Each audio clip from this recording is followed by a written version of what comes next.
ஆண்டவராகிய இயேசு கிறிஸ்துவின் ஈடுநிலையில நாமத்தினாலே எல்லாரையும் இந்த காலை பொழுதிலே அன்புடன் மறுபடியும் வாழ்த்துகின்றேன், வரவேற்கின்றேன். ஆண்டவர் தாமே உங்கள் எல்லாரையும் நிறைவாகவே ஆசீர்வதித்து பாதுகாத்து நடத்துவாராக. ஆமென். யோவான் எழுதின சுவிசேஷ புத்தகம் 10வது அதிகாரம் 10வது வசனத்தை நாங்கள் வாசிக்க கேட்போம். திருடவும் கொல்லவும் அழிக்கவும் வருகிறானே அன்றி வேறொன்றுக்கும் வரான். வேற ஒன்றுக்குமே அவன் வரான். நானோ அவைகளுக்கு ஜீவன் உண்டாயிருக்கவும் அது பரிபூரணப்படவும் வந்தேன் என்று கர்த்தருடைய வார்த்தை இந்த காலை பொழுது நமக்கு சொல்லுகிறது. சத்துரு என்று சொல்லப்படுகிறதான, பிசாசு என்று சொல்லப்படுகிறதான இந்த திருடன், இந்த கொலைகாரன், இந்த கள்ளன் என்னத்துக்கு இந்த பூமியில வந்தான் என்று சொன்னால் வேதம் தெளிவாக சொல்லுகிறது. அவனை திருடனாக வேதம் நமக்கு சித்தரித்து காண்பித்துக் கொடுக்கிறது. சாத்தான் எப்படி வேதம் சித்தரிக்கிறது? அவன் ஒரு திருடன், திருட வருகிறான். கொலை செய்ய வருகிற கொலைபாதகனாக காண்பித்துக் கொடுக்கிறது. திருடவும் கொல்லவும், கொலை செய்யும்படியாக வருகிறான், அழிக்கும்படியாக அவன் வருகிறான் என்று வேதம் சொல்லுகிறது. ஆண்டவராகிய இயேசு கிறிஸ்து இந்த பூமிக்கு வந்ததான பிரதானமான ஒரு நோக்கமே இவனுடைய கையில இருந்து ஜனங்களை மீட்கும்படியாக, அவனுடைய கையில இருந்து ஜனங்களை பாதுகாக்கும்படியாக, ஜனங்களை பரிபூர்ணப்படுத்தும்படியாக வந்தேன் என்று ஆண்டவர் சொல்லுகிறார். அப்படியானால் ஒரு பரிபூரணமாக, சந்தோஷமாக, சமாதானமாக, நிம்மதியாக இந்த மாண்டவர்க்கம் இந்த பூமியில வாழ வேண்டும் என்ற நோக்கத்துக்காகவே ஆண்டவர் நம்மை உண்டாக்கினார். மனிதனை ஆண்டவர் எத்தனாவது நாள் நம்மை படைத்தார்? எத்தனாவது நாள் மனிதனை படைத்தார்? 5வது நாள், 6வது நாள் நம்மை படைத்து விட்டார். அப்போ எல்லாவற்றையும் படைத்து விட்டு ஒரு மனிதனுக்கு தேவையான சகல ஆசீர்வாதங்களையும் அவனுக்கு முன்னே படைத்து விட்டு ஆயத்தப்படுத்தி விட்டு ஆண்டவர் 6வது நாள் தான் மனிதனை படைக்கிறார். 7வது நாள் ஓய்ந்திருந்தார் என்று வேதம் சொல்லுகிறது. அவருடைய ஓய்வுக்கு முன்பதாக மனிதனை படைத்து மனிதனுக்கு முன்னே சகல ஆசீர்வாதங்களையும் ஆண்டவர் வைத்திருந்தார். தேவையான சகல ஆசீர்வாதங்களையும் ஆண்டவர் மனிதனுக்காக ஏற்படுத்தி ஒரு நன்மையும் தன்னால் உண்டாக்கப்பட்ட தான் படைத்ததான மனிதன் ஒரு நன்மையும் குறைவோடு வாழ்ந்துவிடக்கூடாது என்பதை குறித்து தேவன் பெரிய கரிசனை உள்ள ஆண்டவராக இந்த பூமியில் அவர் இருந்தார். ஆகவேதான் 6வது நாள் மனிதனை படைத்தார். ஒருவர் கேட்டார், ஏன் ஆண்டவர் 6ஆம் நாள் மனிதனை படைக்க வேண்டும்? 1வது நாளே படைத்திருக்கலாம் தானே என்று சொல்லி ஒருவர் கேட்டார். இப்போ அதை கேள்வி நீங்கள் கேட்டு பாருங்கள். ஏன் ஆண்டவர் 6ஆம் நாள் மனிதனை படைக்க வேண்டும்? வானத்தை படைக்க வேண்டும், பூமியை படைக்க வேண்டும். அதன் என்பதாகத்தானே ஆண்டவர் மனிதனை படைத்தார். அப்போ ஏன் ஆரம்பத்தில் 1வது நாளில் ஆண்டவர் மனிதனை படைக்கவில்லை என்றால், மனிதனை ஆண்டவர் சிருஷ்டிக்க வேண்டும், உருவாக்க வேண்டும் என்றால் மண் தேவையாய் இருக்கிறது அல்லவோ? ஆகவேதான் மண்ணிலிருந்து மனிதனை உருவாக்கி அவனுக்கு ஜீவ சுவாசத்தை கொடுக்க வேண்டுமானால் மண்ணை ஆண்டவர் முதலாவது படைக்க வேண்டும். ஆகவேதான் மண்ணை படைத்து அதில் இருக்கிற எல்லா ஆசீர்வாதங்களையும் உண்டாக்கி ஒரு மனிதன் பரிபூரணமாக இந்த பூமியில வாழ வேண்டும் என்று ஆண்டவர் ஆசைப்பட்டார். ஆனால் இந்த சாத்தான் என்று சொல்லுகிறவன், இந்த திருடன், இந்த கள்ளன், இந்த கொலைபாதகன் இந்த பூமியில் வந்ததான பிரதானமான நோக்கத்தை வேதம் சொல்லுகிறது. அவன் திருடவும் கொல்லவும் அழிக்கவுமே அன்றி வேறு ஒன்றுக்கும் அவன் வரவில்லை. வேறு ஒன்றுக்குமே அவன் வரவில்லை. ஆனால் நான் அவைகளுக்கு ஜீவன் உண்டாயிருக்கவும் அவைகளை பரிபூர்ணப்படுத்தவும் வந்தேன் என்று ஆண்டவராகிய இயேசு நம்மை பார்த்து சொல்லுகிறார். அருமையான தேவனுடைய பிள்ளைகளே, இந்த உலகத்திலே ஆண்டவர் வாழ்ந்ததான காலம் 33 வருடங்களா இருந்தாலும் அவருடைய ஊழிய காலத்துல 3 வருடத்துல அநேக செய்கிற ஒரு நல்ல கடவுளாய் அவர் எங்கும் சுற்றி திரிந்து பிசாசின் பிடியில் அகப்பட்டு யாவரையும் விடுதலையாக்கும்படியாகவும் அவர்களுக்கு நன்மை செய்யும்படியாகவும் அவர் இந்த பூமியில சுற்றி திரிந்தார் என்று வேதம் சொல்லுகிறது. அப்போஸ்தலர் புத்தகம் 10ஆம் அதிகாரம் 38வது வசனமா இருக்க வேண்டும், வாசித்து பாருங்கள். நசரேயனாகிய இயேசுவை தேவன் பரிசுத்த ஆவியினாலும் வல்லமையினாலும் என்ன செய்தார்? அபிஷேகம் பண்ணினார். தேவன் அவருடனே கூட இருந்தபடியினாலே அவர் நன்மை செய்கிறவராகவும் பிசாசின் வல்லமையில் அகப்பட்ட யாவரையும் குணமாக்குகிறவராகவும் சுற்றி திரிந்தார் என்று வேதம் சொல்லுகிறது.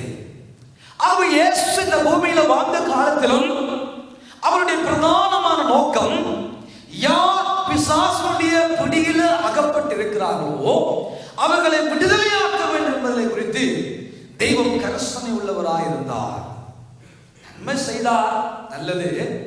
ஆனாலும் அவருடைய பிரதானமான நோக்கம் பிசாசின் பிடியில அகப்பட்ட யாவரையும் விடுதலையாக்க வேண்டும் என்ற ஒரு பெரிதான நோக்கம் நம்முடைய ஆண்டவருக்கு இருந்தபடியினால் அவர் அதை பல இடங்களில் அப்படிப்பட்டவர்களுக்கு விடுதலையை கொடுத்ததாக நமக்கு காண்பித்து கொடுத்திருந்தாலும் கூட இன்றைக்கு ஒரு மனிதனுடைய வாழ்க்கையில் இருந்து எப்படி ஆண்டவர் அவனை விடுதலையாக்கினார், அவன் விடுதலையான பின்பதாக அவன் பெற்றுக்கொண்ட 3 ஆசீர்வாதங்களை குறித்து இன்றைக்கு இந்த காலை வேளைகளோடு நான் பேசி, ஒருவேளை நாமும் ஏதாவது ஒரு காரியத்தில் பலவீனப்பட்டிருப்போமானா இன்றைக்கு கர்த்தருடைய ஆவியானவர் நம் அனைவரையும் அந்த பலவீனத்திலிருந்து வெளியே கொண்டு வந்து அவருடைய அந்த 3 ஆசீர்வாதங்களுக்கும் சொந்தக்காரர்களாய், பாத்திரவான்களாய், பங்குதாரர்களாய் கர்த்தருடைய ஆவியானவர் நம் அனைவரையும் இன்றைக்கு மாற்றுவாராக. ஆமென். ஆகவே மார்க்கு சுவிசேஷ புத்தகத்துக்குள்ளே நீங்கள் வந்து பார்ப்பீங்களானால் 5வது அதிகாரம், மார்க்கு 5வது அதிகாரத்திலே ஒரு காரியம் அங்கே நடைபெறுகிறது. அன்பானவர்களே, 5வது அதிகாரத்திலே 1 to 20 வசனங்களை நீங்கள் வீட்டிலே சென்று வாசித்து பாருங்கள். ஒரு காரியம் அங்கே நடக்கிறதை வேதம் நமக்கு காண்பித்து கொடுக்கிறது. அந்த சம்பவத்தை நாம் 1 to சில வசனங்களை வாசிக்க கேட்போம். பின்பு அவர்கள் கடலுக்கு அக்கறையில் உள்ள கதரேனனுடைய நாட்டுக்கு வந்தார்கள். அவர் கடலில் இறங்கின உடனே அசுத்த ஆவியுள்ள ஒரு மனுஷன் பிரேத கல்லறைகளிலிருந்து அவருக்கு எதிராக வந்தான். அவனுடைய குடியிருப்பு கல்லறைகளில் இருந்தது. அவனை சங்கிலிகளினாலும் கட்ட ஒருவனாலும் கூடாது இருந்தது. அவன் அநேக தரம் விலங்குகளினாலும் சங்கிலிகளினாலும் கட்டப்பட்டிருந்தும் சங்கிலிகளை முறித்து விலங்குகளை தகர்த்து போடுவான். அவனை அடக்க ஒருவனாலும் கூடாதிருந்தது. அவன் எப்பொழுதும் இரவும் பகலும் மலைகளிலும் கல்லறைகளிலும் இருந்து கூக்குரலிட்டு கல்லுகளினாலே தன்னை காயப்படுத்தி கொண்டிருந்தான் என்று வேதம் இங்கே நமக்கு சொல்லுகிறது. ஒரு மனிதனுடைய குடியிருப்பை பற்றி வேதம் பேசுகிற பொழுது அவனுடைய குடியிருப்பு எங்கேயா? சொல்லுங்களேன். கல்லறைகளில் அவனுடைய குடியிருப்பு காணப்படுகிறது.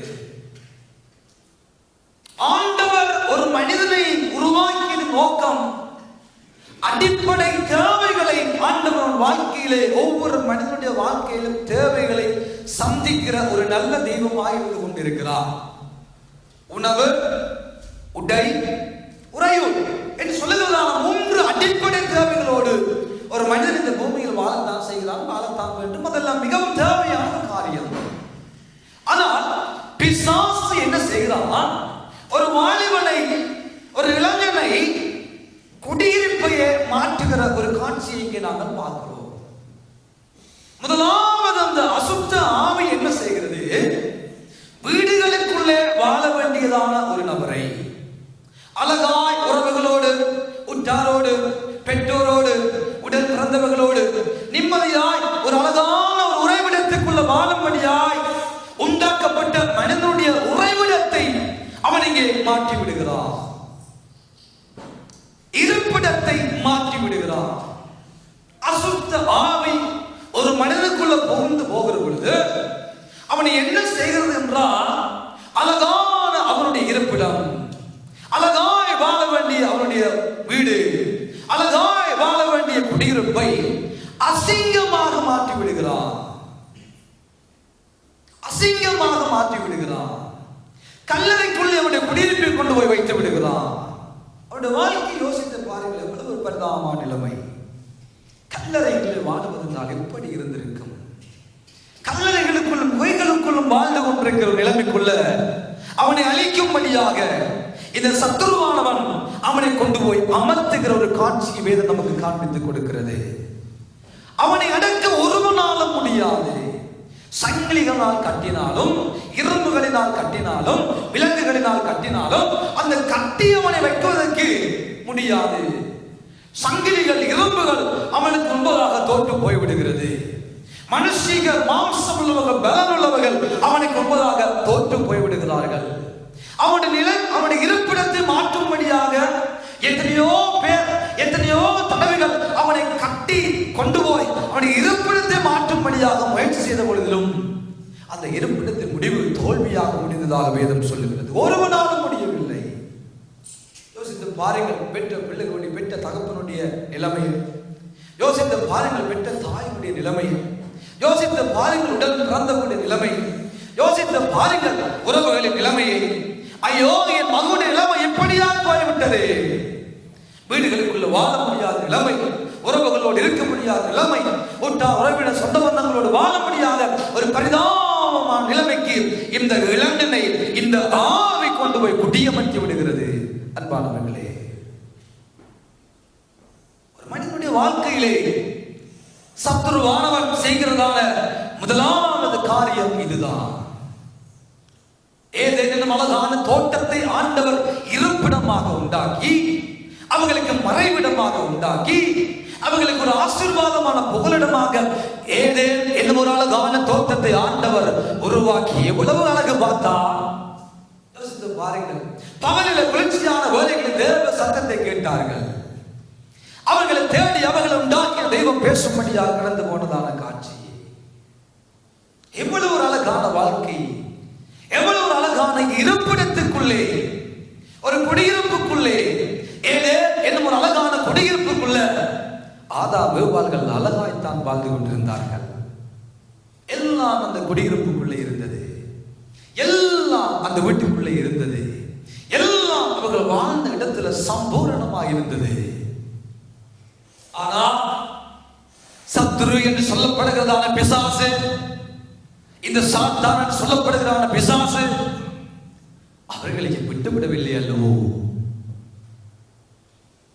இதே நிலமழகான தோட்டத்துக்குள்ள வாழ்ந்து கொண்டு அழகாய், சந்தோஷமாய், சமாதானமாய், நிம்மதியாய் ஆண்டவர் கொடுத்ததான அழகான எத்தனையோ ஆசீர்வாதங்களை பெற்றுக்கொண்டு ஒரு அழகான இளம் குடும்பம் எவ்வளவு அழகாய் வாழ்ந்து கொண்டிருந்தார்கள். யோசித்து பாருங்கள், எவ்வளவு அழகான ஒரு இருப்பிடம், எவ்வளவு அழகான ஒரு மறைவிடம், எவ்வளவு கண்ணை கவருகிற அழகான காட்சிகள் இருந்ததான அழகான இருப்பிடத்தை சத்துருவானவன் அவர்களை அந்த ஏதேன் என்னும் ஒரு தோட்டத்தை விட்டு கலைக்கும்படியாக சதி செய்து வஞ்சித்தானே, அதை இங்கே பிசாசு இவனுக்கும் செய்கிறான். இருப்பிடத்தை மாற்றி விடுகிறான், அவனுடைய நிலைமையை மாற்றி விடுகிறான், அழகான அவனுடைய இருப்பிடம் உறைவிடத்தை மாற்றி விடுகிறான். சத்துரு செய்கிறதான முதலாவது காட்சி, முதலாவது காரியம் இதுதான். அன்பான தேவனுடைய பிள்ளைகளே, ஆண்டவர் நம் அனைவருக்கும் ஒரு அழகான வீட்டை நமக்கு உண்டாக்குகிறார். அழகான பெற்றோருக்கு பிள்ளைகளாய் வாழும்படியாக அந்த கிருபையை உண்டு பண்ணி, பிள்ளைகளாய் நாம் இருக்கிற பொழுது நமக்கு உறைவிடமாக, மறைவிடமாக, பாதுகாவலர்களாக பெற்றோர்கள் நமக்கு இருக்கத்தான் செய்கிறார்கள். அதுதான் நாம் இருக்க வேண்டிய ஒரு இடம், அதுதான் நாம் வாழ வேண்டிய ஒரு இடம். அங்கே இருந்தால் தான் பெற்றோருடைய பாதுகாப்பு நமக்கு கிடைக்கும், அங்கே இருந்தால் தான் அவருடைய அன்பு நமக்கு கிடைக்கும், அங்கே இருந்தால் தான் அவருடைய அரவணைப்பு நமக்கு கிடைக்கும். ஆனால் சத்துருவானவன் அநேக பிள்ளைகளை வஞ்சித்து விட்டு ஒரு குறிப்பிட்ட வயதுக்கு முன்பதாக பாவத்துக்குள்ள அந்த பிள்ளைகளை கொண்டு போகும்படியாக முதலாவது அவன் செய்கிற காரியமே குடும்பத்தை விட்டு வெளியே கொண்டு போய் விடுவான். வெளியே கொண்டு போய் விடுவான். அவர்களுக்கு எது அடைக்கலமாக இருக்கிறதோ, பாதுகாவலா இருக்கிறதோ, அதை விட்டு அவன் வெளியே கொண்டு போனால்தான் தன்னுடைய காரியங்களை செய்யக்கூடும் என்ற நோக்கத்தோடு இன்றைக்கு அநேக குடும்பங்களில பிள்ளைகளோடு, பெற்றோரோடு பிள்ளைகள் வாழ முடியாதபடிக்கு உலகம் ஒரு பக்கம், மாமிசம் ஒரு பக்கம், பிசாசு ஒரு பக்கம், இப்படி பலவிதமான சூழ்நிலைகளால் குடும்பத்திற்குள்ள சத்துருவானவன் முதலாவது கை வைக்கிற இடமே பெற்றோரை விட்டு, இருப்பிடத்தை விட்டு வெளியே கொண்டு போகிற காட்சிகள் இன்றைக்கு அநேக குடும்பங்களில் அரங்கேறத்தான் செய்கிறது. அவன் அதை செய்து கொண்டுதான் இருக்கிறான். எதை ஆதாமோட வாழ்க்கையில செய்தாலோ, எதை இந்த மனிதனுடைய வாழ்க்கையில செய்தாலோ, அதை தீவிரமாய், துரிதமாய் இந்த அநேக ஆவிக்குரிய குடும்பங்களுடைய வாழ்க்கையிலும் செய்து கொண்டுதான் இருக்கிறார். அது 18 வயதுக்கு பிற்பாடு கூட இருக்கலாம், 18 வயதுக்கு முன்பாடு கூட இருக்கலாம். அநேக பிள்ளைகளை சத்துருவானவன் வஞ்சிக்கும்படியாக, தன்னுடைய காரியங்களை இலகுவாய் செய்யும்படியாக அவன் தனிமைப்படுத்துகிறதான காட்சி அன்றைக்கு இந்த உலகத்தில் அரங்கேறிக் கொண்டுதான் இருக்கிறது. அது குடும்பமா இருக்கட்டும், அது ஆவிக்குரிய குடும்பமாகிய சபையா இருக்கட்டும், ஒரு ஆத்மாவை அவன் வஞ்சிக்க வேண்டுமானா, ஒரு குடும்பத்தை அவன் வஞ்சிக்க வேண்டுமானா, முதலாவது அவன் கை வைக்கிற இடமே சபையை விட்டு தனிமைப்படுத்தி விடுவான். சபையை விட்டு வெளியில கொஞ்சம் கொண்டு போய் விடுவான். தன்னுடைய காரியங்களை இலகுவாக செய்யும்படியாக அவன் செய்கிற முதலாவது இடம் இருப்பிடத்தை மாற்றி விடுவான். இருக்க வேண்டிய இடத்தை விட்டு வெளியே கொண்டு போய் விடுவான். இருக்க வேண்டிய பாதுகாப்பாய், தேவ பலனாய், தேவனுடைய பாதுகாப்புக்குள்ள, பேழைக்குள்ள வாழ்கிறவர்கள் பாதுகாப்பு, பேழையை விட்டு வெளியில கொண்டு போய் விடுவான். யார் யார் இயேசுவின் பேழைக்குள்ள வாழ்ந்தார்களோ அத்தனை பேர்களும், நோவா, மனைவி, 3 பிள்ளைகள், பிள்ளைகளுடைய மனைவிமார்கள் எல்லாரும் பேழைக்குள்ள வாழ்ந்தபடியினால பெரிய ஜலப்பிரளயம் வந்த பொழுதும் அவர்கள் காக்கப்பட்டார்கள், பாதுகாக்கப்பட்டார்கள், உயிரோடு தப்பினார்கள். அன்பானவர்களே, ஆனால் சத்துருடைய வேலை பேழைக்குள்ள வர முடியாதபடி, குடும்பத்துக்குள்ள நிம்மதியாக வாழ முடியாதபடி, அவர்களை தனிப்படுத்தும்படியாக இந்த உலகத்தில் தீவிரமாய் செயல்பட்டுக் கொண்டிருந்தார் என்பதை வேதம் நமக்கு இங்கே காண்பித்துக் கொடுக்கிறது. கொண்டு போனவன் என்ன செய்தான்? வேதம் சொல்லுகிறது அழகாய். இந்த சம்பவத்துக்குள்ளே பார்க்கிற பொழுது 5வது வசனம் சொல்லுகிறது, அவன் எப்பொழுதும் இரவும் பகலும் மலைகளிலும் கல்லறைகளிலும் இருந்து கூக்குரலிட்டு கல்லுகளினாலே தன்னை காயப்படுத்தி கொண்டிருந்தான். கல்லுகளினாலே தன்னை காயப்படுத்தி கொண்டு இருந்தான். அநேகர் காயப்படுவதற்கு அநேக மனிதர்கள் காரணமா இருந்தாலும், அநேகருடைய காயங்களுக்கு அநேக மனிதர்களும் காரணம் அல்ல. அநேக கல்லுகளினாலே இன்றைக்கு தங்களை தாங்களே குத்தி கொண்டிருக்கிற நிலைமைக்குள்ளே இரண்டாவது சாத்தான் அவர்களை அப்படிப்பட்ட சதிவலைக்குள்ளே தள்ளிக்கொண்டு விடுகிறான். கல்லுக்குள்ள வாழ்க்கையை கொண்டே விடுகிறான், கல்லுகளுக்குள்ள வாழும்படியாக கொண்டு போய் தள்ளி விடுகிறான். இரண்டாவது, அந்த கல்லுகளினால தன்னை தாங்களே காயப்படுத்துகிற நிலைமைக்கு சத்துருவானவன் அவர்களை பயன்படுத்தி விடுவான். இவன் காயப்படுத்தவில்லை, அவர்களே தங்களை தாங்களே கல்லுகளினால குத்தி, இருக்கிற கல்லை எடுத்து தாங்களே குத்தி, தாங்களே கிழித்து, உடம்ப கிழித்து, உடம்ப பித்து, மனதை கிழித்து, மாம்சத்தை கிழித்து, ஆவியை கிழித்து, ஆத்மாவை கிழித்து, தங்களை தாங்களே குத்திக் கொள்ளுகிற நிலைமைக்கு சத்துருவானவன் அநேக குடும்பங்களை அவன் ஆளுகை செய்து கொண்டுதான் இருக்கிறான். இன்றைக்கு கல்லுகளை போல நம்முடைய கரங்களில அலைபேசிகள், தொலைபேசிகள் வந்துவிட்டது. அந்த அலைபேசிகளும் தொலைபேசிகளும் இன்றைக்கு கல்லுகளை போல நம்முடைய வாழ்க்கையில இருந்து நாளுக்கு நாள் நம்மை குத்தி கொண்டுதான் இருக்கிறது. அறை வீட்டுக்குள்ளே, அந்தரங்க வாழ்க்கைக்குள்ள இந்த கல்லுகள் குத்தி கொண்டுதான் இருக்கிறது. ரகசியமாய், பகிரங்கமாய், வெளியிடங்களில் செய்யாத எத்தனையோ அசிங்கங்களை செய்யும்படியாக இந்த கல்லுகள் என்ற காண்போன்கள் அநேகருடைய வாழ்க்கையில அது குத்தி கொண்டுதான் இருக்கிறது. பாவமான காரியங்களை செய்யும்படி, தேவன் அனுமதிக்கிற அசிங்கங்களை பார்க்கும்படி, தேவன் அருவருக்கிற அசிங்கங்களை கேட்கும்படி இச்சைகளையும் சில தேவையில்லாத காரியங்களையும் அவர்கள் வாழ்க்கையிலே போட்டு அவர்களை காயப்படுத்தும்படியாக அவர்களை குத்திக் கொண்டுதான் இருக்கிறது. தனிமைப்படுகிற பொழுதுதான் அது செய்ய ஈஸியாக இருக்கிறது.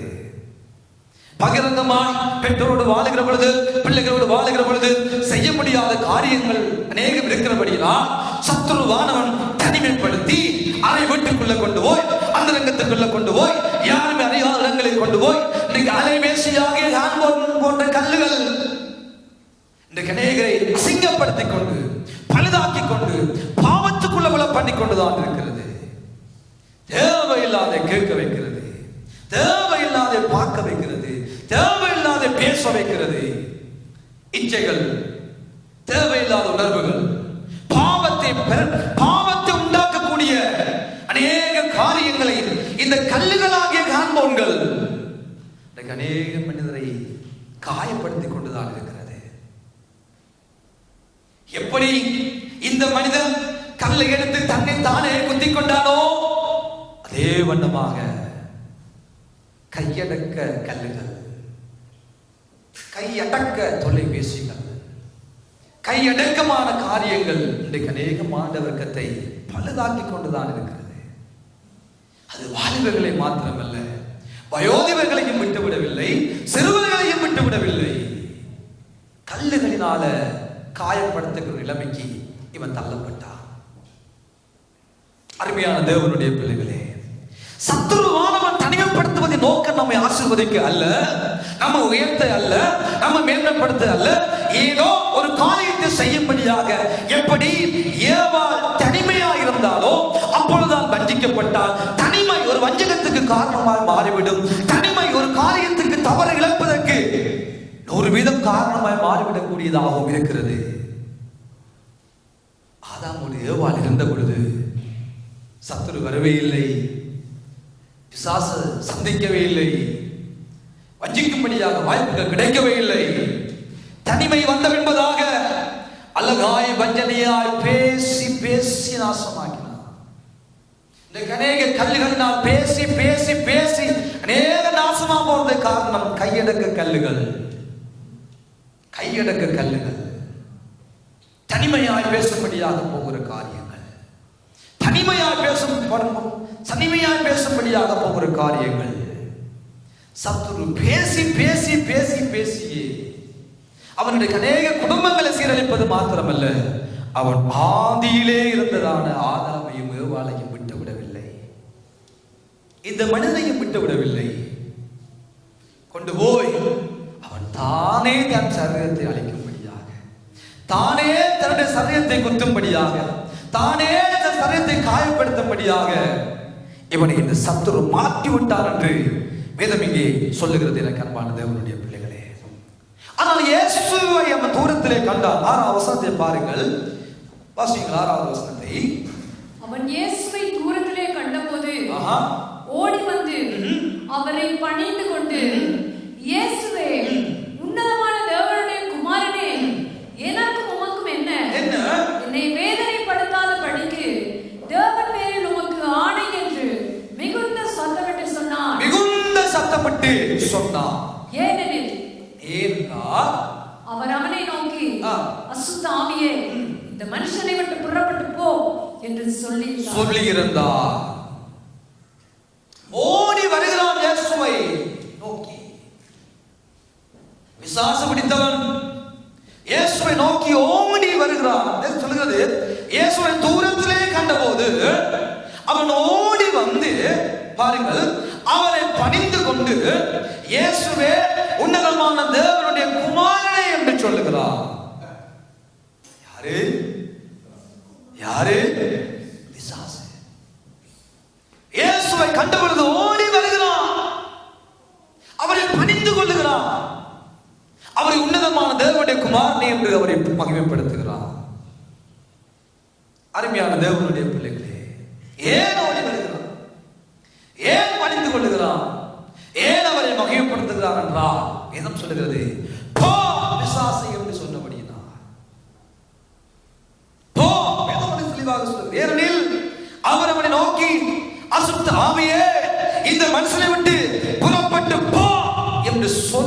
இருந்தார் என்று சொல்லி இருந்தார். முதலாம் வசனம் நமக்கு சொல்லுகிறது. இரண்டாம் வசனம், அவர் படவில் இருந்து இறங்கின உடனே அசுத்த ஆவியில் ஒரு மனுஷன் அவருக்காக எதிர்கொண்டு வந்தார் என்று சொல்லுகிறது.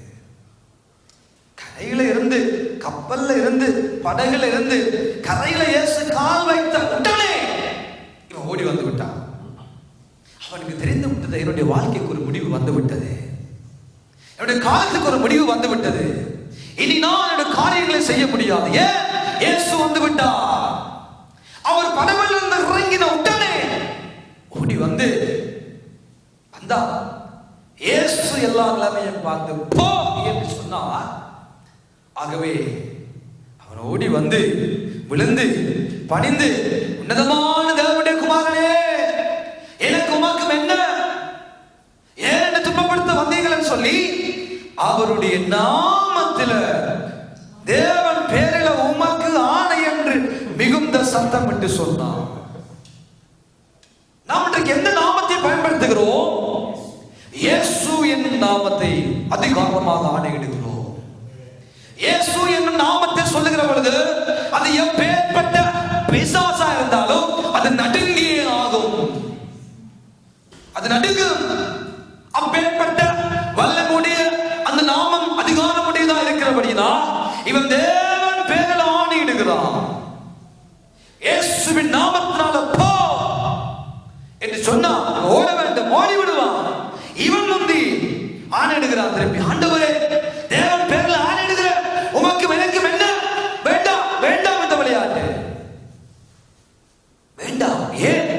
அவனுடைய ஆசை ஆண்டவருக்கு அளிக்க வேண்டும், அவனுடைய ஆசை இவனை கொலை செய்ய வேண்டும், அவனுடைய ஆசை இவனை கல்லறைக்குள்ளே வைத்திருக்க வேண்டும், அவனுடைய ஆசை இவனை தனிமைப்படுத்த வேண்டும், அவனுடைய ஆசை இவனை கல்லுகளினால குத்தி குத்தி குத்தி தானே அப்படியே செத்து போக வேண்டும். இவனுடைய ஆசை அவன் குடும்பத்தோடு வாழக்கூடாது, இவனுடைய ஆசை அவன் நன்றாக இருக்கக்கூடாது. வேதம் சொல்லுகிறது 3 காரியங்களை வேதம் நமக்கு இங்கே காண்பித்துக் கொடுக்கிறது. வாசித்து பாருங்கள். 5வது அதிகாரம், அதே அதிகாரத்தில் 15ஆம் வசனத்தை வாசியுங்கள். இயேசுவிடத்தில் வந்து லேகியோனாகிய பிசாசுகள் பிடித்திருந்தவன் வஸ்திரம் தரித்து உட்கார்ந்து புத்தி தெளிந்திருக்கிறதை கண்டு பயந்தார்கள். போதும். அப்படினால் என்ன? ஒரு காலத்தில் உடுப்பில்லாமல் அழிந்து கொண்டிருந்தான். இயேசு அவனை விடுதலையாக்கி விட்டார், இயேசு அவனை சுகப்படுத்தி விட்டார், இயேசு அவனை அந்த நிலைமையிலிருந்து அவனை மாற்றி விட்டார். இப்பொழுது 3 காரியங்கள் இதுக்குள்ளே இருக்கிறது. ஒன்று, அவன் உடுப்பு போட்டுக்கொண்டு இருக்கிறான். 2வது, அவன் தெளிந்த புத்தி உள்ளவனா இருக்கிறான். 3வது, அவன் உட்கார்ந்து இயேசுவின் பாதபடியில இருக்கிறான். என்ன செய்கிறான்? தெளிந்த புத்தி, தேவ சமூகத்தில் உட்கார்ந்து இருக்கிறான், உடுப்பு போட்டிருக்கிறான். அப்போ பிசாசுடைய தனிமைப்படுத்தலின் நோக்கம் என்ன? அம்மனமாக தெரிய வைக்கணும். பிசாசுடைய பிரதானமான நோக்கம் என்ன? ஒரு மனிதனை அவமானப்படுத்த வேண்டும். அதை செய்து கொண்டிருந்தான். அழகாக அவன் செய்து கொண்டிருந்தான். தனிமைப்படுத்தி கல்லினால குத்த வைத்து ஆடை இல்லாதபடி அலைய வைத்தான்.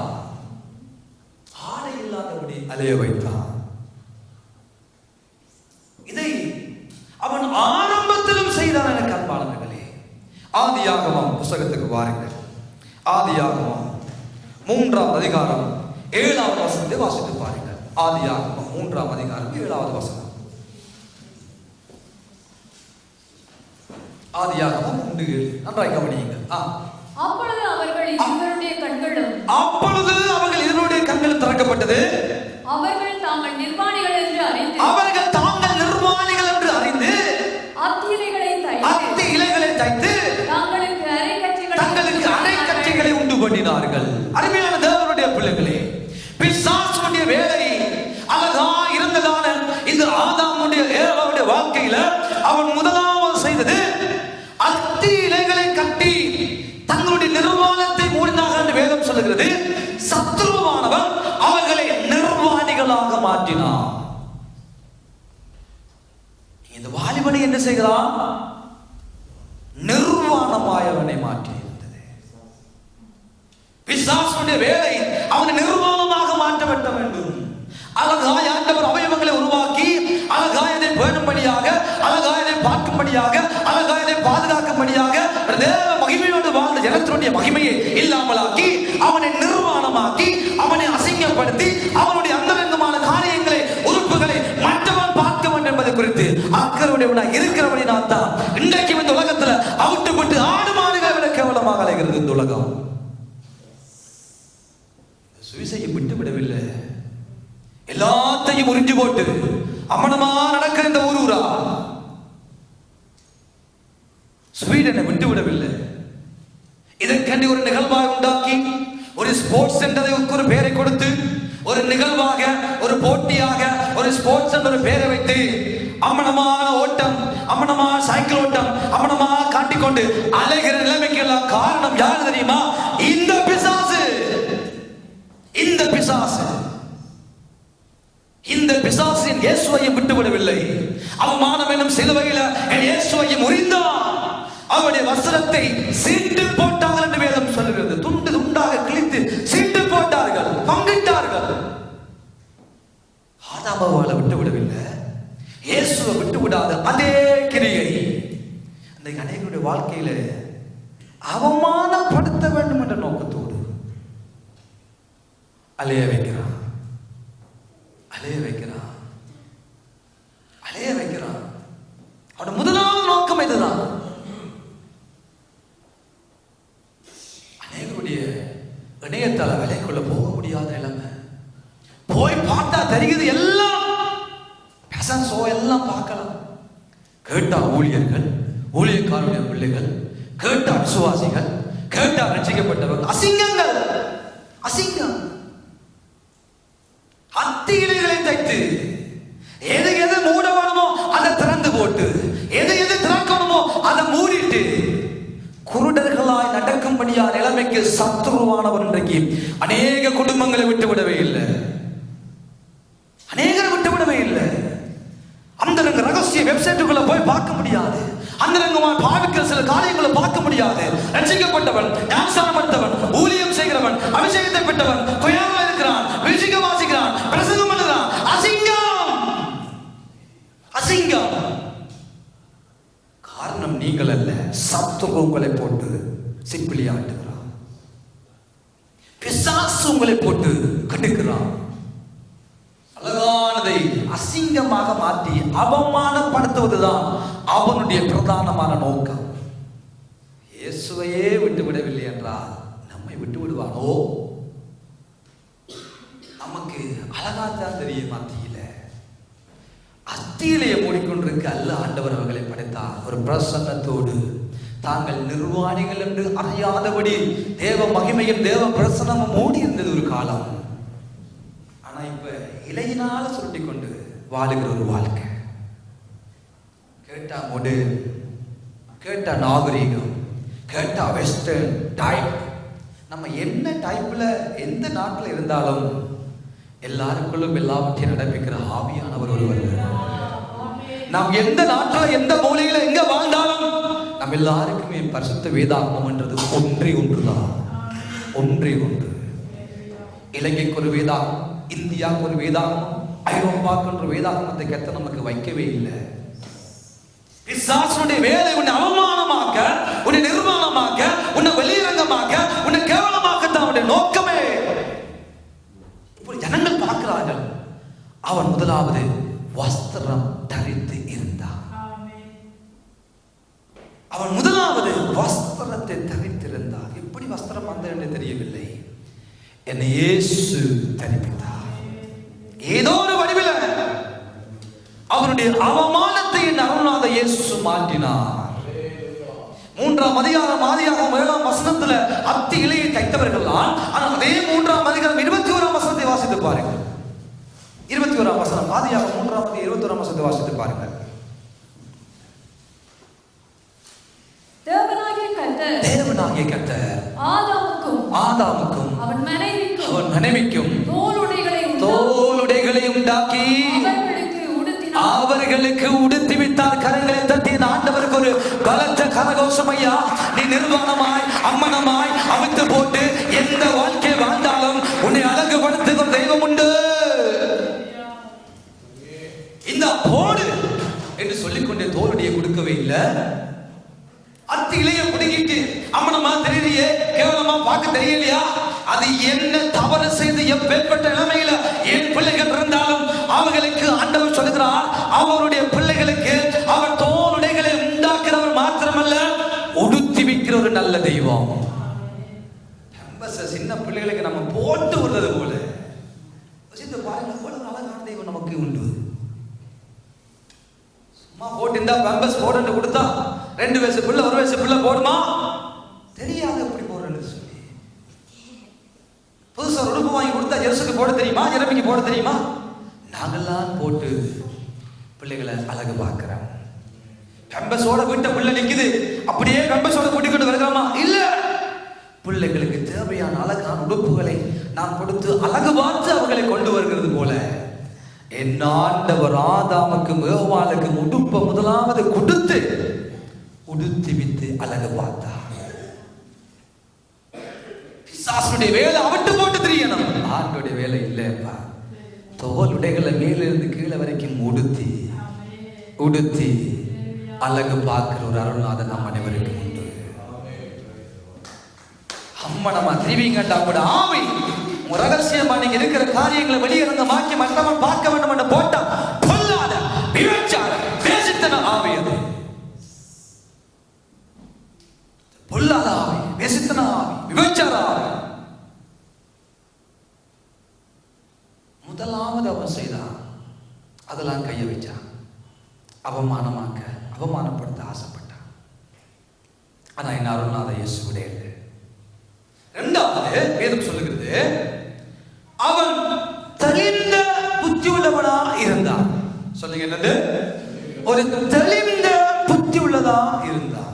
வேதம் சொல்லுகிறது அருமையானவர்களே, ஆதியாகம புத்தகத்தில் பார்க்கிற பொழுது அந்த பழம் அவர்களுடைய பார்வையில புத்தியை தெளிவிக்கப்படத்தக்க விருட்சம் என்று அவர்கள் கண்டார்கள். சொல்லுங்க எல்லாரும், புத்தியை தெளிவிக்கப்படத்தக்க விருட்சம். அந்த பழத்தை பார்க்கிற பொழுது அந்த பழம் எப்படிப்பட்டதா? அது புத்தியை தெளிவிக்க கூடியது என்று வேதம் கண்டு பறித்து புசித்தார்கள். எப்படிப்பட்ட ஒரு உணர்வையும் எப்படிப்பட்ட ஒரு காரியத்தையும் சத்ருவானவன் அவர்களுக்குள்ள கொண்டு வந்து போட்டான் பாருங்கள். ஆண்டவன் நிறைந்த புத்தியோடு, ஞானத்தோடு, அறிவோடு, எல்லா சம்பூர்ணமான கிருபையான முழு அறிவோடு மனிதன் உண்டாக்கப்பட்டான். ஆனா சத்துரு இதை காட்டி அதை சாப்பிட்டாதான் அந்த பழம் புத்தியை தெளிவிக்கும் என்று சொல்லி ஒரு கற்பனையை உண்டாக்கினான்.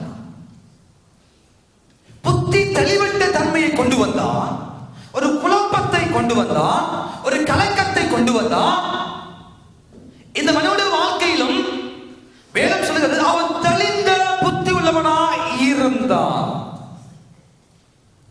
வேதம் சொல்லுகிறது 1 தீமோத்தேயு அதிகாரத்தில் 1 அதிகாரம் 7வது வசனம் இருக்க வேண்டும். தேவன் நமக்கு தெரிந்த வசனம் சொல்லுங்க. தேவன் நமக்கு பயத்தை கொடுக்காம தெளிந்த புத்தி உள்ள ஆவியை ஆண்டவர் கொடுத்திருக்கிறார். அப்போ ஆண்டவருடைய பிரதான நோக்கம் என்ன? என் பிள்ளைக்கு வஸ்திரத்தை உடுத்தி அழகு பார்ப்பது மாத்திரமல்ல, என் பிள்ளை தெளிந்த ஒரு புத்தியோடு வாழ வேண்டும். ஆண்டவர் நோக்கம் அதுதான், அவருடைய பிரதான நோக்கம் அதுதான். ஆனா சத்துரு அதுக்குள்ளே கையை வைத்தான். அதுக்குள்ளே கையை வைத்து தேவையில்லாத போதித்து, தேவையில்லாத காரியங்களை சிந்திக்க வைத்து, தேவையில்லாத யோசிக்க வைத்து, தேவையில்லாத செய்யவும் வைத்து விட்டான். ஆண்டவர் சொல்லுகிறார், நான் பயப்படுகிற ஆவி உனக்கு தரையில. நான் தந்த ஆவி பலம் உள்ளது, நான் தந்த ஆவி தெளிந்த புத்தி உள்ளது. தேவனுடைய ஆவியில் ஒரு தெளிவு இருக்கிறது. தேவனுடைய ஆவியில் ஒரு தெளிவு இருக்கிறது. ஆவிக்குரியவன் சகலவற்றையும் பகுத்தறிவான் என்று வேதம் சொல்லுகிறது. எவர்கள் தேவனுடைய ஆவியில் நடத்தப்படுகிறார்களோ அவர்கள் தேவனுடைய புத்திரர் எனப்படுவார்கள். தேவன்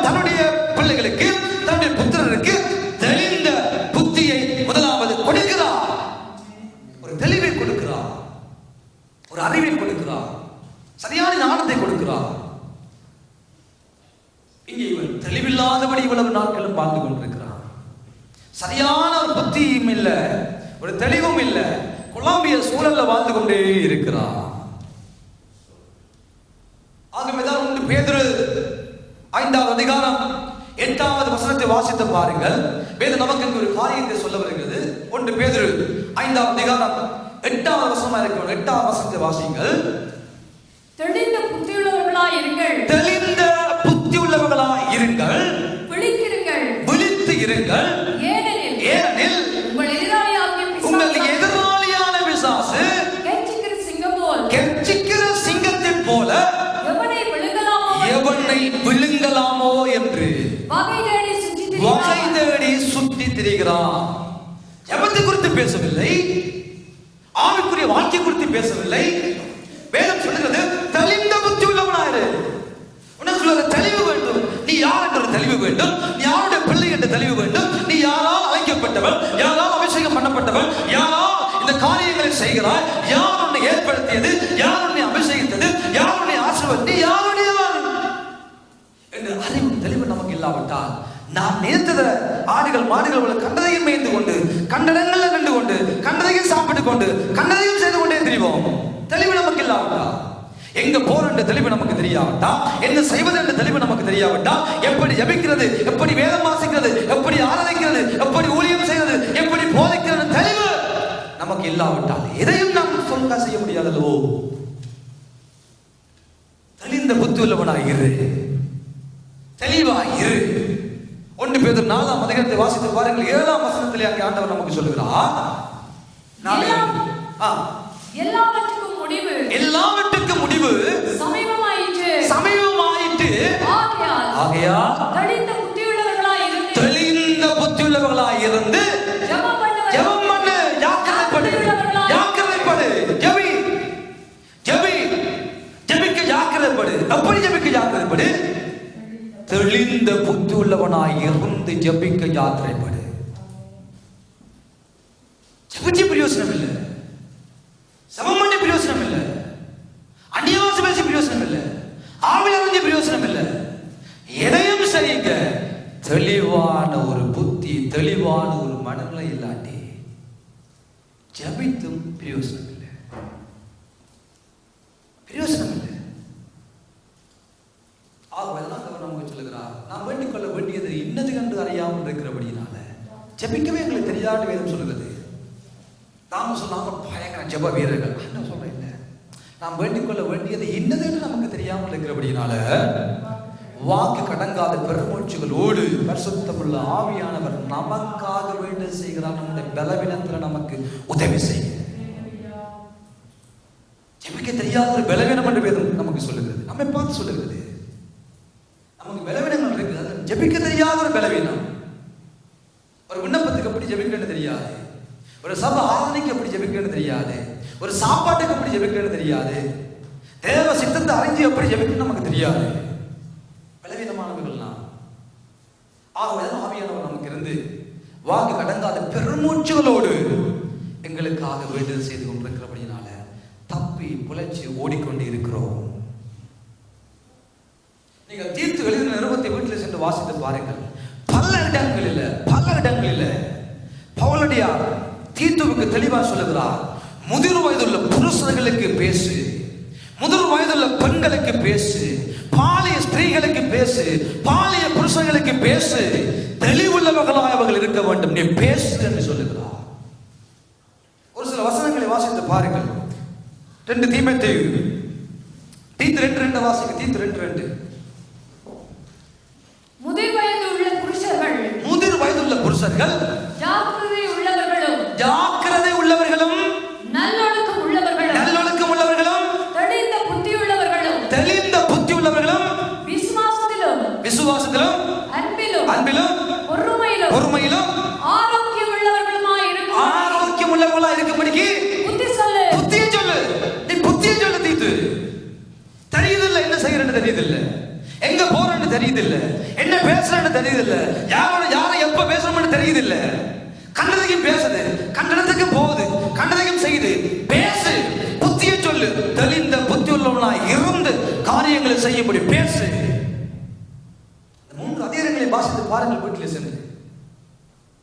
பேசு தீமோன், தீத்து பேசு. வாலிப ஸ்திரீகளுக்கு பேசு, பாலிய புருஷர்களுக்கு பேசு, வயோதிபர்களுக்கு பேசு, அம்மம்மாருக்கு பேசு. பேசு, புத்தியை சொல்லு, தெளிந்த புத்தி உள்ளவனா செயல்பட சொல்லு. தான் சொல்லுகிறது. ஜெபிங்க நல்லது, ஜெபிக்க வேண்டும் என்று ஜாக்கிரதைப்படுங்க நல்லது. தெளிந்த புத்தியுள்ளவனாய் இருந்து ஜெபிங்க. இரண்டாம், சத்துருவானவன் அதில் தான் கைய வைக்கிறான். பிசாசு அதில் தான் கைய வைக்கிறான். பிசாசு அதில் தான் கைய வைத்தான், வேற எங்கேயுமே கைய வைக்கல.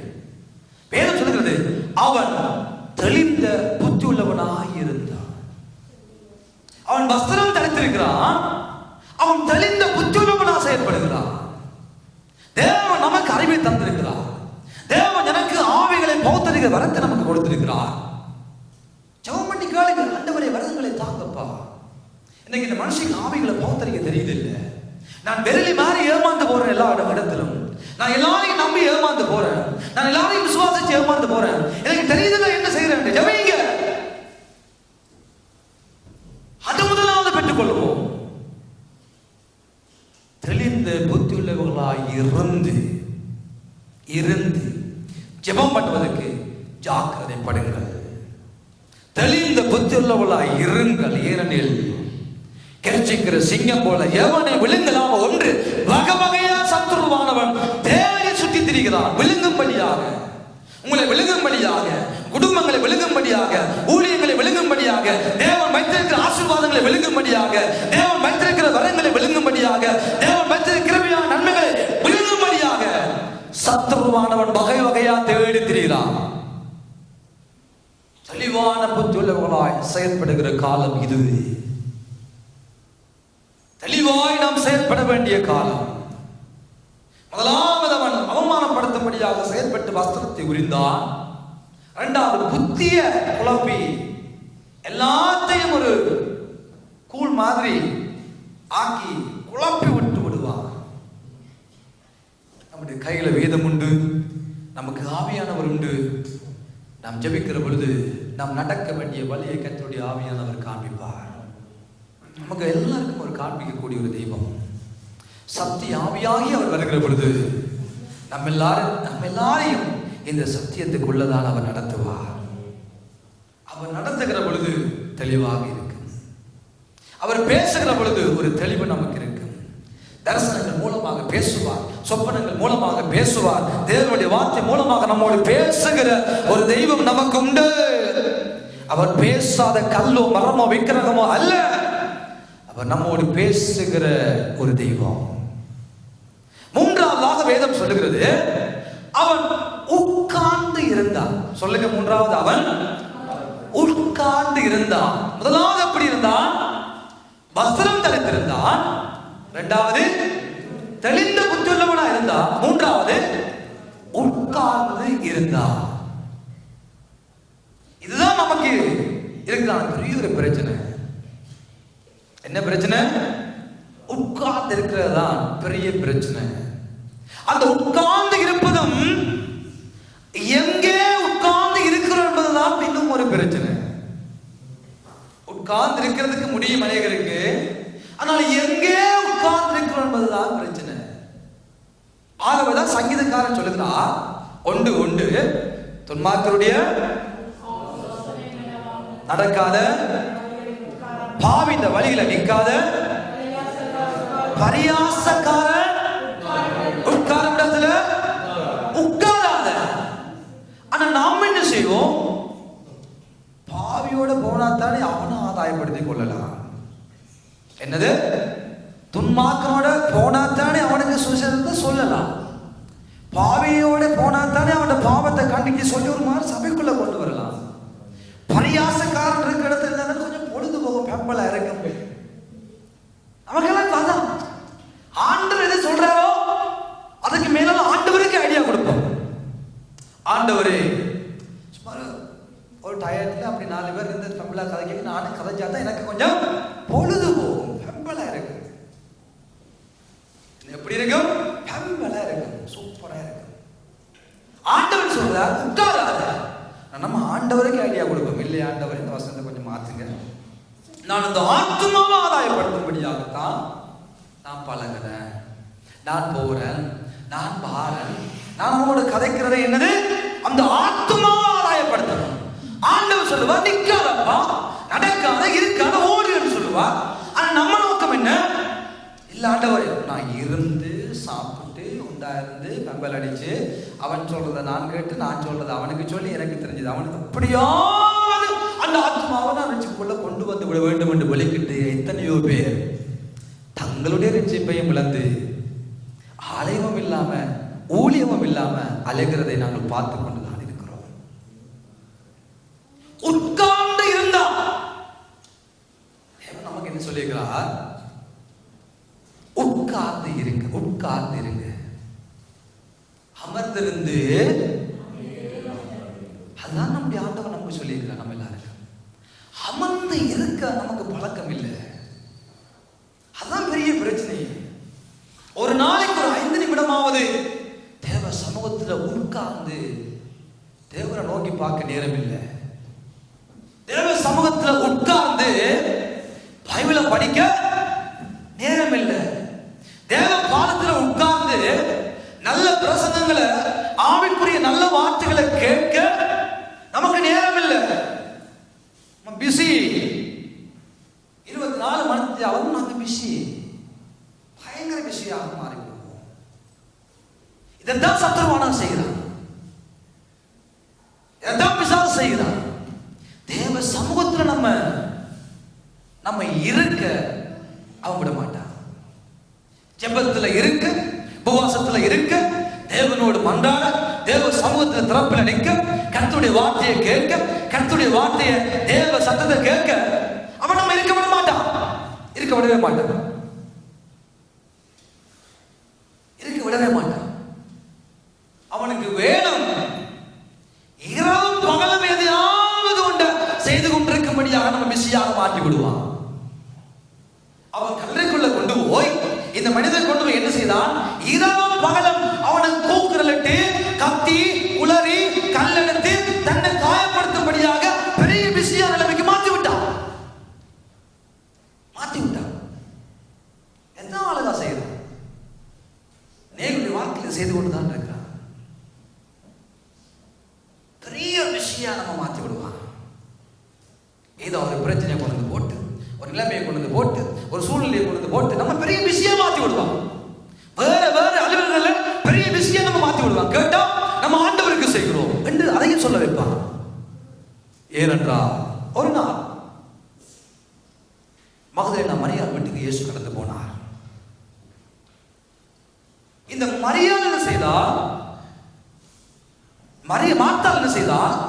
இயேசுவுக்காக சமைத்து சாப்பாடு செய்து அதை கழுவி இதை கழுவி இயேசுவுக்கு சாப்பாடு கொடுக்க வேண்டும் என்றால குறிக்கோளா இருந்தா, எதையாவது இயேசுவுக்கு கொடுக்க வேண்டும் என்றால குறிக்கோளா இருந்தா. ஆனா மரியாள் இயேசுவிடமிருந்து எதையாவது பெற்றுக்கொள்ள வேண்டும் என்பதில் அவள் குறிக்கோளா இருந்தாள். சொல்லுகிறாள், இயேசுவே கொஞ்சம் கூட கவலை இல்லையா உமக்கு? இவ்வளவு காரியங்களை செய்து கொண்டிருக்கிறார், சட்டியை கலவரம், பானையை கலவரம், உமக்கு சாப்பாடு ஆயத்தப்படுத்த எவ்வளவு காரியங்கள் செய்கிறார். என்னுடைய சகோதரி எனக்கு வந்து உதவி செய்யாமல் இருப்பது உமக்கு கொஞ்சம் கூட கவலை இல்லையா ஆண்டவரே? இயேசுவையும் குற்றப்படுத்தி விட்டார். இயேசுவுக்கும் கவலை இல்லாத மாதிரி ஆக்கிவிட்டார். உமக்கு கவலை இல்லையா? நான் தனியை கண்டு கஷ்டப்படுறேன். இயேசு சொன்னாரோ தனியை கண்டு கஷ்டப்பட சொல்லி? இயேசு கேட்டாரோ எனக்கு அதை கொண்டு வா, இதை கொண்டு வா, இதைத்தான் இயேசு கேட்டாரோ? இல்லை.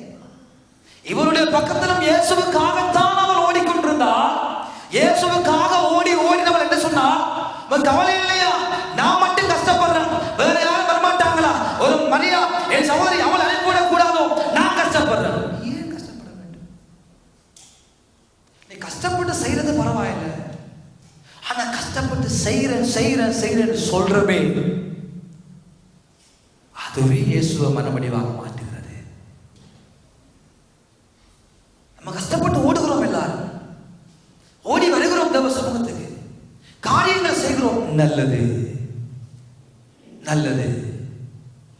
தூர இடங்களில் ஓடி வருகிறோம் தேவ சமூகத்துக்கு. பார்க்கிறதுக்கு நல்லது, எல்லாவற்றையும் செய்கிறோம் நல்லது. நான் மட்டும் செய்கிறேன் ஆண்டவரே, கவலை இல்லையா என்று கேட்பது தவறு. நான் மட்டுமா ஓட வேண்டும், நான் மட்டுமா செய்ய வேண்டும், நான் மட்டுமா அதை செய்ய வேண்டும், நான் மட்டுமா அதை செய்ய வேண்டும் என்று சில நேரங்களில் பல தடவைகளில் நாமும் நம்முடைய பலவீனங்களிலே சொல்லிக் கொண்டுதான் இருக்கிறோம். இயேசு நமக்கு செய்ததை சொல்லிக் கொண்டா இருக்கிறார்.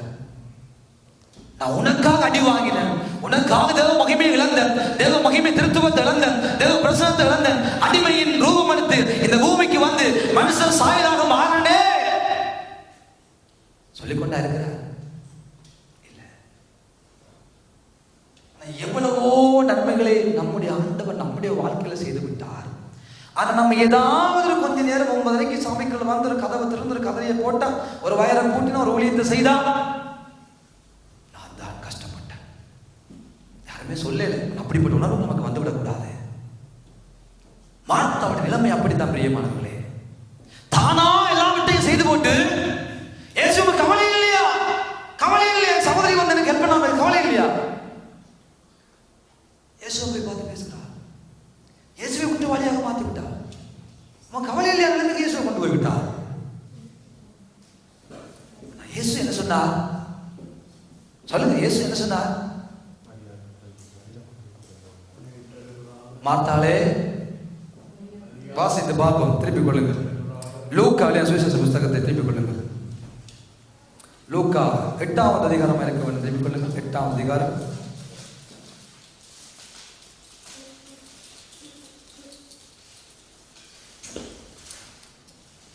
நினைக்கும் லூக்கா 10:39. லூக்கா 10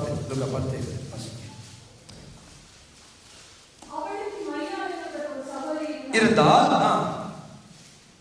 அவள் இயேசுவின் பாதத்தருகே உட்கார்ந்து அவருடைய வசனத்தை கேட்டுக்கொண்டிருந்தாள். இயேசுவின் பாதத்தடியில உட்கார்ந்து அவருடைய வசனத்தை அவள் கேட்டுக்கொண்டிருந்தாள். மார்த்தாளோ பற்பல வேலைகளை செய்வதில் மிகவும் வருத்தமடைந்து அவரிடத்தில் வந்து ஆண்டவரே, நான் தனியே வேலை செய்யும்படி சகோதரி என்னை விட்டு வந்திருக்கிறதை குறித்து உமக்கு கவலை இல்லையா ஆண்டவரே? உதவி செய்யும்படி அவளுக்கு சொல்லும் என்றார். இயேசு அவளுக்கு பிரதியுத்தரமாக, மார்த்தாளே, நீ அநேக காரியங்களை குறித்து கவலைப்பட்டு கலங்கிக் கொண்டிருக்கிறாய். தேவையானது ஒன்று. மரியாள் தன்னை விட்டு எடுபடாத நல்ல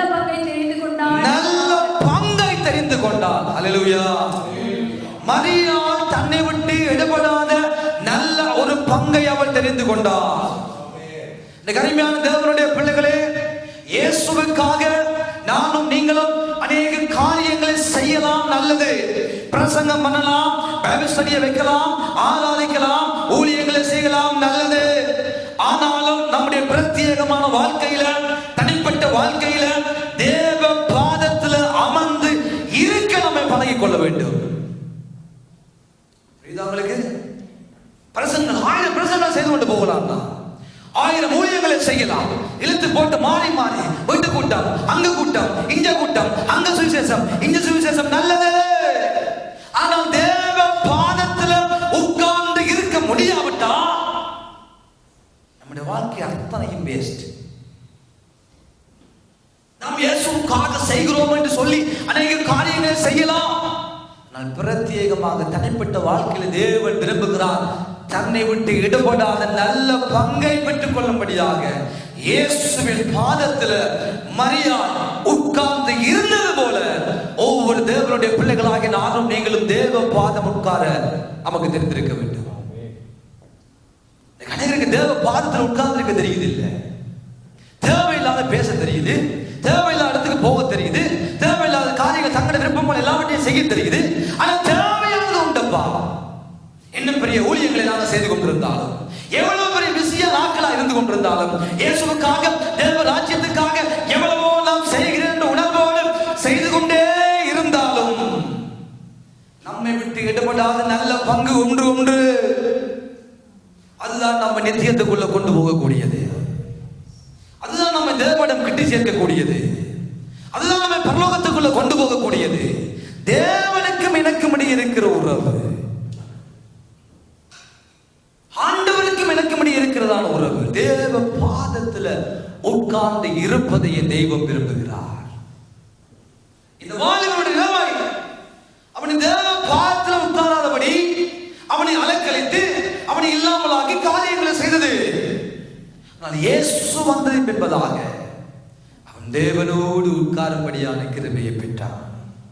இதை லூக்கா எழுதுகிறார், வாசித்து பாருங்கள். 10ஆம் அதிகாரம் லூக்காவிலே 35ஆம் வசனத்தை வாசியுங்கள். லூக்கா 8ஆம் அதிகாரம் 35 வாசியுங்கள். 8:35.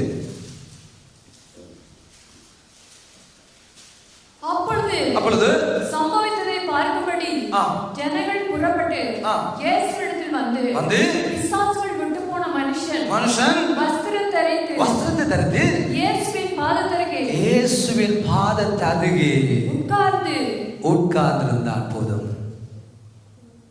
எங்க இருந்தா? இயேசுவின் பாதத்தின் அருகே உட்கார்ந்திருந்தார். மரியாள் எங்கே உட்கார்ந்திருந்தார்? இயேசுவின் பாதத்தருகே உட்கார்ந்திருந்தார். அருமையான அழகான ஒரு வார்த்தை அன்பானவர்களே. பாதம் அமர பழகிக் கொள்வோம். இயேசுவின் சமூகத்தை தேட பழகிக் கொள்வோம். இயேசுவின் பாதத்தில் எப்படி பிரச்சனைகள் இருந்தாலும் போராட்டங்கள் இருந்தாலும் நல்ல பங்காகிய தன்னை விட்டு எடுபடாத நல்ல பங்குக்கு இந்த மரியாள் சொந்தக்காரியாக மாறியது போல எங்கள் வாழ்க்கையிலும் அதுதான் நம்ம நித்தியத்துக்குள்ள கொண்டு போகக்கூடியது. அதுதான் நம்மை ஆசீர்வதிக்கக்கூடியது. பக்தன் ஐயா அழகாக பாடுகிறார், இயேசு பாதம் எனக்கு போதும், எந்த நாளும் ஆனந்தம், சந்தோஷம், மகிழ்ச்சி என்று சொல்லி பாடுகிறார். இயேசுவின் பாதத்தில் எல்லாம் இருக்கிறது. இந்த பிசாசு இயேசுவின் பாதத்தை விட்டு அவனை வெளியே கொண்டு போயிருந்தாலும் கூட இப்ப அவனை பார்க்கிற பொழுது ஜனங்கள் பார்க்கிறார்கள், அவன் இயேசுவின் பாதத்துல உட்கார்ந்திருந்தான், வஸ்திரம் தரித்திருந்தான், தெளிந்த புத்தி உள்ளவனாய் இருந்தான், இயேசுவின் பாதத்துல தரித்து இருந்தான். அவன் கருமையான தேவனுடைய பிள்ளைகளே, இந்த வார்த்தையுடைய சாராம்சம் இதுதான் அன்பானவர்களே. எங்கள் வாழ்க்கையிலும் சத்துருவானவன் இதை செய்யும்படியாக தீவிரமாக இந்த கடைசி நாட்களில் செயற்பட்டு கொண்டுதான் இருக்கிறான்.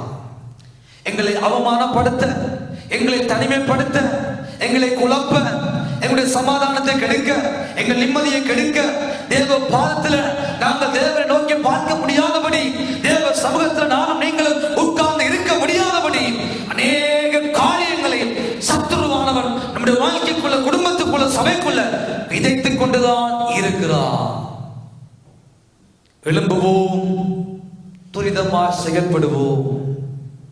எந்த இடங்களில் அவமானப்படுத்தும்படியாக சத்துரு துரிதமாய் செயல்படுகிறானோ அந்த இடங்களில் அதிக அக்கறை உள்ளவர்களாய் வாழ நம்மை பழகிக் கொள்வோமாக. இரண்டாவது, எங்கே நம்மை தனிமைப்படுத்தி பாவத்துக்குள்ளும் தேவையில்லாத காரியங்களுக்குள்ளும் எங்களை கொண்டு விழுத்தும்படியாக, தள்ளும்படியாக சத்துருவானவன் துரிதமாய் செயல்படுகிறானோ அந்த இடத்தில் நம்மை புரிந்து கொண்டவர்களாய் வேலைகளுக்குள்ள ஓடி வர பழகிக் கொள்ளுவோம், ஆண்டவிடம் ஓடி வர பழகிக் கொள்ளுவோம், குடும்பங்களுக்குள்ள வாழ பழகிக் கொள்ளுவோம். அது நமக்கு ஆசீர்வாதத்தை உண்டு பண்ணும். நாம் உட்கார பழகிக் கொள்ளுவோம், ஜெபிக்கிறவர்களாய், வேதத்தை தியானிக்கிறவர்களாய், தேவனோடு பேசுகிறவர்களாய், தேவ சத்தத்தை கேட்கிறவர்களாய், தேவ பாதம் உட்கார நாம் பழகிக் கொள்ளும்படியான கிருபையை நம் அனைவருக்கும் ஆண்டவர் பொழிந்தருளுவாராக. வீடுகளில் ஒரு வீட்டு கூட்டங்கள் நடக்கட்டும், ஒவ்வொரு நாளும் தேவனை துதிக்கிற சத்தங்கள் கேட்கட்டும், தேவன் பேசுகிறதை கேட்கட்டும். வீடுகளில் எங்கள் டிவிகள், எங்கள் கம்ப்யூட்டர்கள் தேவனை பாடி துதிக்கிறான பாடல்கள் ஒலிக்கட்டும், வீடுகளுக்குள்ளே சத்தங்கள் துணிக்கட்டும். பவுலும் சீலாவும் பாடின பொழுது அந்த சத்தத்தை கேட்டுக் கொண்டிருந்தார்கள் என்று வேதம் சொல்லுகிறது. கேட்டுக் கொண்டிருந்தவர்களும் விடுதலையாக்கப்பட்டார்கள். தேவனை மகிழ்ப்படுத்துகிற பாடங்கள் கேட்கட்டும் உங்கள் காதுகளுக்குள்ள, நல்ல பிரசங்கங்கள் ஒலிக்கட்டும் எங்கள் டிவியின் மூலமாக, எங்கள் கம்ப்யூட்டர் மூலமாக, எங்கள் போன் மூலமாக தேவ நாம மகிழ்ப்படுத்துகிற காரியங்கள் வேண்டும். வழியால தேவனோடு உட்கார்ந்து பேசும்படியான கிருபையை பெற்றுக் கொள்வோம். அவரோடு உட்காருவோம். அநேக மனிதரோடு உட்கார்ந்து பேச பேச விரும்புகிறோம். எல்லாம் நிரந்தரமற்றது, எல்லாம் தற்காலிகமானது, எல்லாம் மாயானது. நான் தேவனோடு பேசுகிற அந்த நேரங்கள் பொறுமதியானவைகள், பொறுமதியானது. அதுதான் நம்ம நித்தியத்துக்குள்ள கொண்டு போகக்கூடியது. அதுதான் பாவத்தை எதிர்க்க, சாத்தானை எதிர்க்க, உலகத்தை ஜெயிக்கும்படியான கிருபையும் பலத்தையும் தரக்கூடியது. நல்ல பங்கு அது. அந்த நல்ல பங்கை விட்டு விடாதபடி என்னாலும் நம்முடைய வாழ்க்கையில, குடும்பத்துல, சபையில தேவ பாதம் அமர நம்மை பழகிக் கொள்வோம். தெளிந்த புத்துள்ளவர்களாக இருப்போம். வஸ்திரங்களை தரித்துக் கொள்வோம். தேவ சமூகத்துல உட்கார்ந்திருக்க நம்மை பழகிக் கொள்வோம்.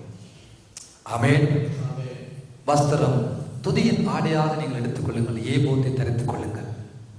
துதியின் ஆடையை தரித்துக் கொள்வோம். வஸ்திரத்தை தரித்துக் கொள்வோம். தெளிந்த புத்துள்ளவர்களாக இருந்து தேவ பாதம் உட்கார நம்மை பழகிக் கொள்வோமாக. ஆண்டவர் தாமே உங்கள் எல்லாரையும் இப்படிப்பட்ட கிருபையான நாட்களுக்குள்ளாக நம் அனைவரையும், நம்முடைய குடும்பத்தையும், நம்முடைய சபையையும் ஆண்டவர் அழகாய் நடத்தி செல்வாராக. ஆமென். ஆண்டு நாம் மகிமைப்படுவதாக. நாங்கள் யாரும் எழுந்திருப்போம் பிரியமான